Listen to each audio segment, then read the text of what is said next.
Armored cars and tanks and guns came to take away our sons, but every man must stand behind the men behind the wire. Hey, so our disclaimer for this video is that this is just meant as, educational and entertainment wise, and kind of looking at things through a historical lens of what insurgencies have done. I'm not advocating for anything. It's not meant to incite anyone to anything. It's just entertaining information that I like to put out. How's it going, everybody? Today we're going to be talking about the organization of the urban guerrilla force. Not the recruiting process, but how you would actually structure an organization as far as like kind of the command structure and hierarchy. So there's some key differences between the urban and the rural guerrilla force. That rural guerrilla element is going to be more of your stereotypical guerrilla force, right? You can get away in a rural environment with like a 30 to 40 man element. There's less eyes in the woods, less cameras, so you can kind of wield, so to speak, a larger force. You can get away with more things. And that semi-permissive first world urban environment, you can't really move into an area, even an inner city area, with 30 military-aged males, right? It's going to draw attention to you, and you're just not going to be able to operate clandestinely in an environment like that. So what you kind of have to do is break down the force in the cells. We're going to talk about that. We're going to talk about kind of how you keep it compartmentalized and how you have to have an overall objective. So yeah, it's going to be just the broad strokes purposes organization of an urban guerrilla unit. So I have here in front of me a very poorly drawn map of Western Washington. This is going to be our area of operations for this Minecraft scenario. So you have Seattle, Tacoma, and Olympia. These are all essentially linked by what is the I-5 interstate. If you've ever been on I-5, it's a terrible place. So to get into this, for an urban guerrilla unit, we're going to base this off of the ETA, the Basque Separatists, and what the IRA have done in the past, as well as a few other units. So essentially you have three major cities.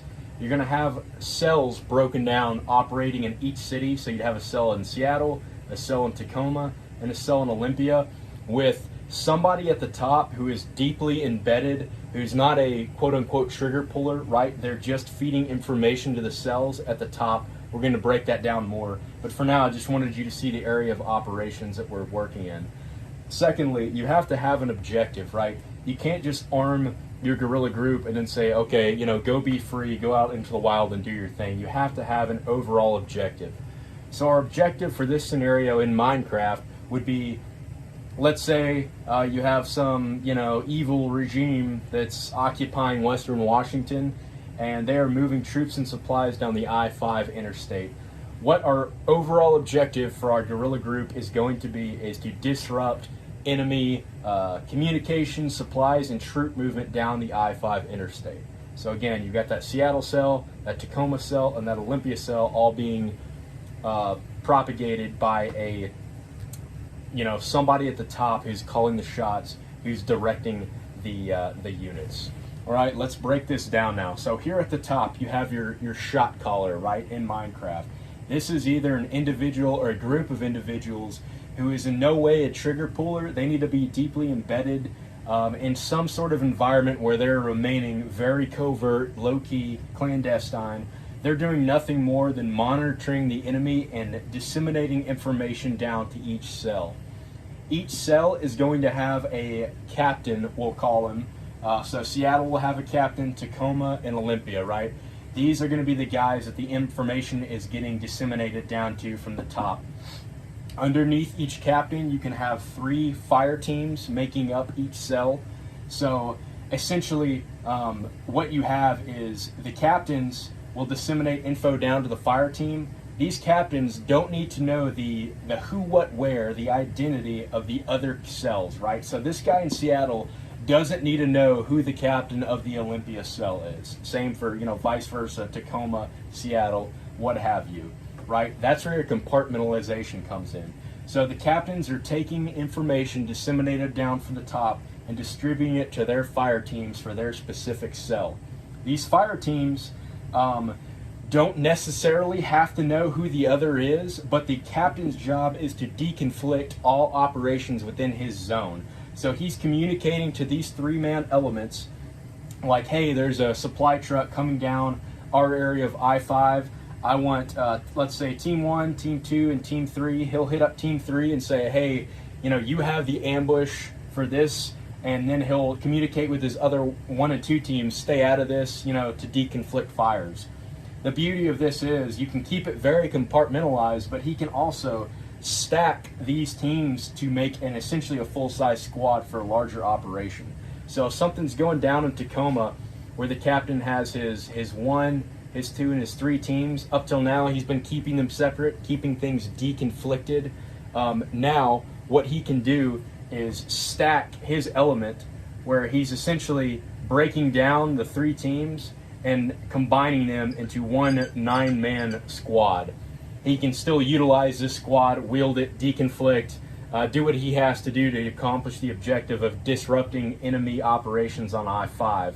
But again, the captains do not need to know the identity of each other. They just need to know that this is their area of operations, and they need to keep track of their guys, that they stay in their zone of operations, right? If the guys at the bottom get rolled up, right? So let's say these guys on Team 1 in Olympia go out on an objective. Something goes bad. One of them gets, unalived in Minecraft, and the other 2 get captured. Let's say the occupation flips these guys and gets them to squeal on this captain. All they've done up to this point is rolled up 2 guys here and then possibly found out the identity of this guy. Your captains need to be, as Che Guevara would say, the absolute perfect guerrilla. These are the guys that need to be the, late 20s, early 30s, military experience, ideally. They need to be, from an athletic background. These are your guys that really, really matter here. These guys can't talk. They need to be solid. They need to be studs in every sense of the word. If they need to, they can join one of their fire teams in an operation, but ideally they're going to remain more covert and be, again, disseminating information down to their teams and deconflicting. If Team 2 goes out for an ambush, Team 3 and Team 1 aren't getting involved. That's keeping that compartmentalization. So again, let's say Team 1 gets rolled up, the occupying force gets them to rat on the captain. The captain gets caught, he's not talking. So you still have, in Olympia, this team and this captain is out of the picture. Well, guess what? Because the captains have been doing their job and disseminating information, these 2 fire teams can still operate autonomously in Olympia. They may not be getting very recent pertinent information, but they can still do disruptive operations, right? So that's kind of the whole deal here, is you want it to have this system where even if the top guy gets swacked somehow, something happens, the top gets taken out, they can still, each group can still operate autonomously no matter what happens. So if Team 2 gets taken out, Team 1 and Team 3 can still operate. Olympia gets their captain, quote unquote, taken out in Minecraft. Team 2 and Team 3 can still operate autonomously. They know this is their zone, and that's going to deconflict so they don't get over in Tacoma's, area of operations and disrupt what they're doing when ambushes are concerned. So again, it's all about keeping compartmentalization. All right, for sustainment of each team, guys, sustainment for the guerrilla and the urban guerrilla especially doesn't mean that you have a rucksack that you crammed 15 MREs in, 6 liters of water, and 35 magazines, right? That doesn't, 4 or 5 days of sustainment is essentially irrelevant in the long run, right? These guys have to be able to sustain themselves in the long run. And what that looks like is each fire team in a cell like this essentially has their own support network, right? So Team 2 in Tacoma, they're going to continue to work their 9-to-5 jobs if that's still applicable. They're going to be, relying on the local populace for food, water, information, right? They may be utilizing guides. That's where you may come into this. You may not be an actual trigger puller for whatever reason, but maybe, Team 1 in Olympia in Minecraft is working in your area. They've contacted you, and you can still be a guide for them, a scout, and feed them information, right?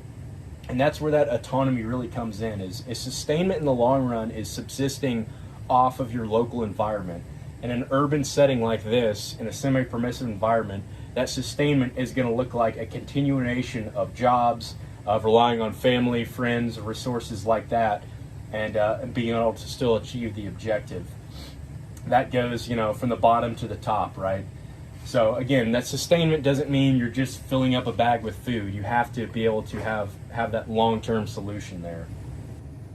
All right, so in closing, just to wrap everything up, you're going to have your shot callers at the top here, either a group or an individual, disseminating information down to your captains for each cell.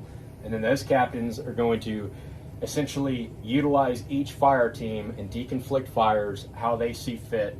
Your compartmentalization is important, so these guys don't need to know who these guys are. This fire team doesn't need to know who this fire team is, but you still have the ability to kind of rack and stack all your fire teams. Each captain can combine all three teams if need be to accomplish, you know, a larger objective. For sustainment purposes, your fire teams are subsisting off the local populace, off their local jobs, friends, support, family network. Same for your captains, same for guys at the top. The captains can get involved in the direct action sequence of each fire team, but that's not necessary. Your guys at the top feeding information down need to be completely removed from any of this, right? They don't need to be on the ground with any sort of alleged Minecraft weapon in their hands. So they're going to keep their hands off. But again, autonomy, compartmentalization, and long-term sustainment is going to be a key to organizing successful guerrilla cells in a first world environment like this.